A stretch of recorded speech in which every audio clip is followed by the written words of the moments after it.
अस्सलाम वालेकुम आरफ साहब की हाल चाल है। ਵਾਲੇਕੁਮ ਸਲਾਮ ਅਸੀਂ ਵਰਹਮਤੁल्लाह। ਆਰਫ ਸਾਹਿਬ ਤੁਹਾਡਾ ਅਲ ਸੈਦ ਐਗਰੋ ਫਾਰਮ ਤੇ ਤੁਹਾਡਾ YouTube ਚੈਨਲ ਵੇਖਿਆ ਸੀ ਤੇ ਸਾਨੂੰ ਦੱਸੋ ਕਿ ਤੁਸੀਂ ਗਾਰਲਿੰਗ ਨਾਰਗ G1 ਲਗਾ ਰਹੇ ਜੀ 2023 ਤੋਂ ਲੈ ਕੇ 2022 ਤੋਂ ਲੈ ਕੇ 2023 ਤੱਕ। ਸਾਨੂੰ ਜ਼ਮੀਨ ਦੀ ਤਿਆਰੀ ਦੇ ਮੁਤਲਕ ਦੱਸੋ ਤੁਸੀਂ ਹੁਣ ਤੱਕ ਕੀ ਕੀਤਾ।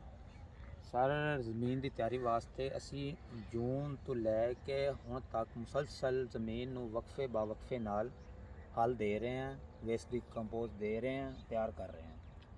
ਤੇ ਸਭ ਤੋਂ ਪਹਿਲੇ ਜਦੋਂ ਅਸੀਂ ਜੂਨ ਦੇ ਵਿੱਚ ਇਹਨੂੰ ਸ਼ੁਰੂ ਕੀਤਾ, ਇਹਨੂੰ ਅਸੀਂ ਪਾਣੀ ਲਾਇਆ ਰੇਜ ਕਰਕੇ।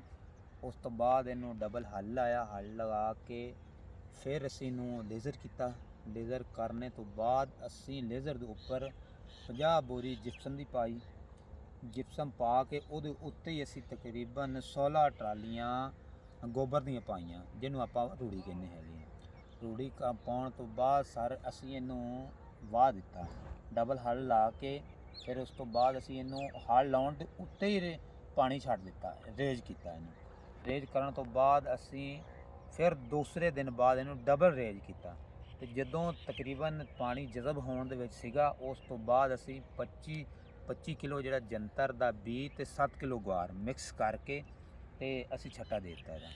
ਉਸ ਤੋਂ ਬਾਅਦ ਜਿਸ ਤਰ੍ਹਾਂ ਅਸੀਂ ਜ਼ਿੰਮੇਦਾਰ ਭਾਈ ਤੁਸੀਂ ਆਪਾਂ ਕਰ ਸਾਹਮਣੇ ਆ ਇਸ ਨੂੰ ਜੰਤਰ ਨੂੰ ਵਕਫੇ ਬਾ ਵਕਫੇ ਨਾਲ ਇਹਨੂੰ ਪਾਣੀ ਦਿੰਦੇ ਰਹੇ ਹੈਗੇ ਆ।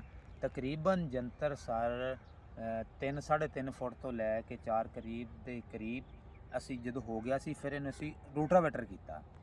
ਰੂਟਾਵੇਟਰ ਕਰਨ ਤੋਂ ਬਾਅਦ ਅਸੀਂ ਫਿਰ ਇਹਨੂੰ ਡਬਲ ਡਿਕਸਾਂ ਲਾਈਆਂ।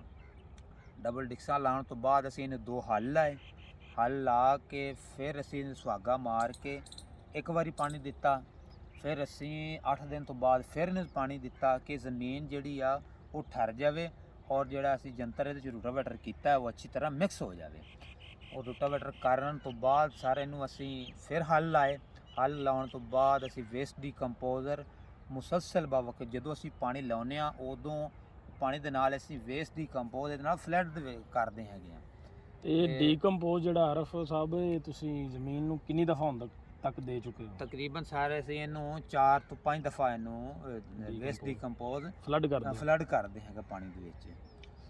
ਉਹ ਜਦੋਂ ਅਸੀਂ ਇਹਨੂੰ ਫਿਰ ਜਦੋਂ ਖੁਸ਼ਕ ਹੋ ਗਈ ਜ਼ਮੀਨ, ਵੱਤਰ ਦੇ ਵਿੱਚ ਆ ਗਈ, ਫਿਰ ਉਸ ਤੋਂ ਬਾਅਦ ਅਸੀਂ ਇਹਨੂੰ ਰੰਬੜ ਮਾਰਿਆ। ਜਿਸ ਤਰ੍ਹਾਂ ਜ਼ਿਮੀਦਾਰ ਭਾਈ ਅਸੀਂ ਆਲੂ ਦੀ ਤਿਆਰੀ ਕਰਨੇ ਆ। ਇਹ ਆਰਫ ਸਾਹਿਬ ਦੱਸੋ ਕਿ ਜਿਹੜਾ ਤੁਸੀਂ ਜਿਪਸਮ ਪਾਇਆ ਜ਼ਮੀਨ ਨੂੰ, ਜੀ ਜਿਪਸਮ ਦਾ ਕੀ ਜ਼ਮੀਨ ਨੂੰ ਅਸਰ ਹੈ। ਸਰ ਜਿਪਸਮ ਦਾ ਇਹ ਜ਼ਮੀਨ ਆ ਕਿ ਸਾਡੀ ਫਸਲ ਕਲਰ ਵਾਲੀ ਜ਼ਮੀਨ ਹੈ, ਉਹ ਬੀਜ ਜਿਹੜਾ ਨਿਕਲਦਾ ਸੜ ਜਾਂਦਾ ਹੈਗਾ ਵਾ।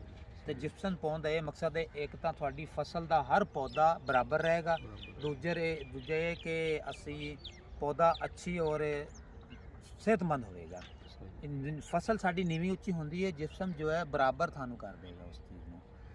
ਤੇ ਮਾਸ਼ਾਅੱਲਾ ਜਿਹੜਾ ਹੈਗਾ ਵਾ ਅੱਲਾ ਤੇ ਉਮੀਦ ਰੱਖਨੇ ਆ। ਤੇ ਜ਼ਮੀਨ ਦੀ ਤਿਆਰੀ ਤੁਸੀਂ ਇਸ ਤਰ੍ਹਾਂ ਕਰਨੀ ਹੈ ਕਿ ਜ਼ਿਮੀਦਾਰ ਭਾਈ ਜਿਸ ਤਰ੍ਹਾਂ ਅਸੀਂ ਜ਼ਿਆਦਾ ਆਲੂ ਦੀ ਜ਼ਮੀਨ ਤਿਆਰ ਕਰਦੇ ਹਾਂ ਨਾ ਸਰ, ਉਸ ਤਰ੍ਹਾਂ ਤੁਸੀਂ ਕੋਸ਼ਿਸ਼ ਕਰਨੀ ਹੈ ਕਿ ਜ਼ਮੀਨ ਭੁਰਭਰੀ ਹੋਵੇ, ਬਾਰੀਕ ਹੋਵੇ, ਇਹ 'ਚ ਰੋੜੀ ਨਾ ਬਣੀ ਹੋਵੇ। ਤੇ ਮਾਸ਼ਾਅੱਲਾ ਜਿਹੜਾ ਨਾ ਹੁਣ ਅਸੀਂ ਅੱਜ ਬੈੱਡ ਬਣਾ ਰਹੇ ਹੈਗੇ ਆ। अल्लाह पाक खैर खैरियत नाल सारे मामलात जो हैं वो अल्लाह पाक आपके लिए आसानियाँ पैदा करे। माशाल्लाह आपके फार्म में आए हैं जी, तो हमने देखा है माशाल्लाह बहुत अच्छी तैयारी की हुई है आपने ज़मीन की।